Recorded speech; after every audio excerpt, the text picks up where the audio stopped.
Hi, this is Shoo Rayner, and this is the Shoo Rayner Drawing School, which is an idea I had, which I thought people might like. I don't say I'm the greatest artist in the world, but I've made a living out of it for the last 20 years, so maybe I got some tips to pass on. Now, the way that I draw is not the way that everybody else draws. Everybody does things differently. I'm just going to show you the way I draw, and you can take what tips and hints that you like from the way I do it. Now, the first lesson I want to tell you about is about pencils. I think these are very underrated, undervalued tools, and they are tools. They're the tools of the artist's trade.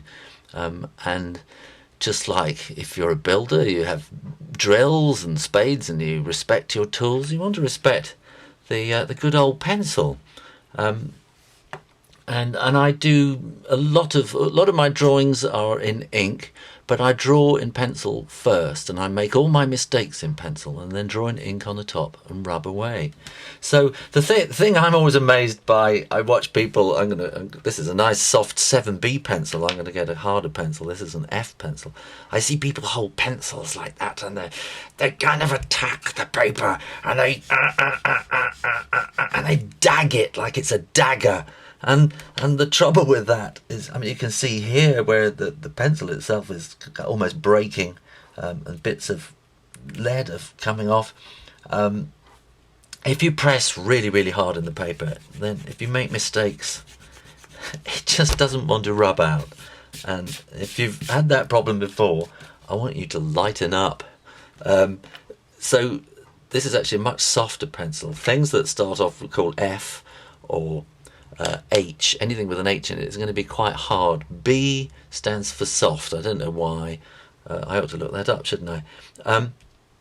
So this is a nice soft pencil. It's a 7B. It's a very soft pencil. And one of the first lessons I was ever given, I was asked to draw some boxes on the top of the page. I was asked to draw 3, but I think it looks better with 5. And then one at the end, I was told to colour in as hard as I could with my pencil. And it didn't matter what pencil you're using, the hardest you pressed without actually breaking the pencil, this was going to be the darkest you could get out of your pencil. Now I'm looking on the screen and I can see this is actually quite shiny and the light's gone a bit funny, so if I kind of shade it, then I think that'll show you that it's quite dark. There we are. Down at the other end I was told, don't draw at all, because the paper is as important as the pencil in the drawing. The paper is the lightest you will ever get out of your pencil by not touching the paper. So the white of the paper is part of the drawing. Halfway through in the middle box, then you press kind of gently, not too hard, and then you'll get a grey, and that probably won't be shiny. That shows up nicely. Next to it, I press even lighter, and we get an even lighter shade of grey. And on the other side, I'll press somewhere in between the middle and somewhere between the really hard, and that will give a much darker shade of grey. Now, that probably looks a bit odd at the moment. If I shade it, then there you are. I think that gives you a feel from real dark down to light, and those are all the shades you can get out of the pencil. And you can practice also by pressing really hard here and just kind of scribbling a line, but just getting lighter and lighter and lighter, pressing gentler and gentler and gentler. And I can do this dead easily because I've been doing this for years and years and years and years. And it's just like learning to play the piano or the violin. You get to know your instrument, and that's what a pencil is. It's an instrument, just like a musical instrument, but it's an artistic instrument. And it's just like learning to play football, anything else. You practice, practice, practice, and you get better. So the reason I wanted to show you this is to get you to learn to draw very lightly, just with your fingertips. Because a lot of what I draw is done with kind of circles and triangles and straight lines.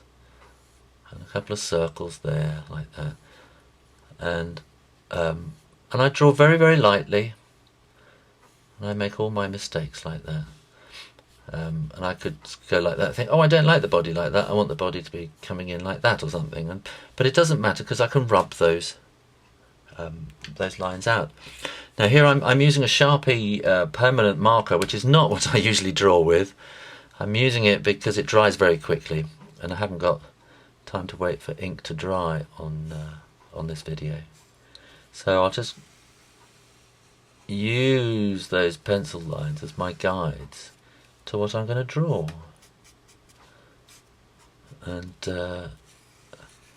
anyone who's a fan of my work will know this is going to be, well, something like the Ginger Ninja.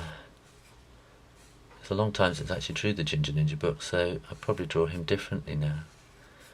And that's something I found over the years, is that when you're working on a book, you get to really know the character, and you get to really draw the character well. And then a couple of years later, you kind of forgotten how to do it, and you draw what you think is what the character looks like. Sometimes it isn't quite what you originally drew. I know he has 3 freckles on each side like that. I'll give a Ginger Ninja masterclass on another video one day, and I'll have his body kind of like that, and he has a collar, and there we go. But the thing is, I can now I know that that it's all dried. I can get my eraser, I can rub out all the pencil marks, and people go, wow, how did you do that? And you just sit there smiling, and you don't tell them that you made loads of mistakes in pencil first, because it just looks like you just did it out of nowhere. And Michelangelo, everybody, they all did hundreds and hundreds of drawings before they did all those fantastic paintings that you know in the museum. Everybody does it. Don't expect to just sit down and draw a masterpiece over, first time. You might be lucky, but not everybody is. So there we go. That's the end of my first lesson. If you want particular tips, get in touch at www.shoorayner.com, and I'll see if I can do videos to help you out. Okay, thanks a lot. Bye.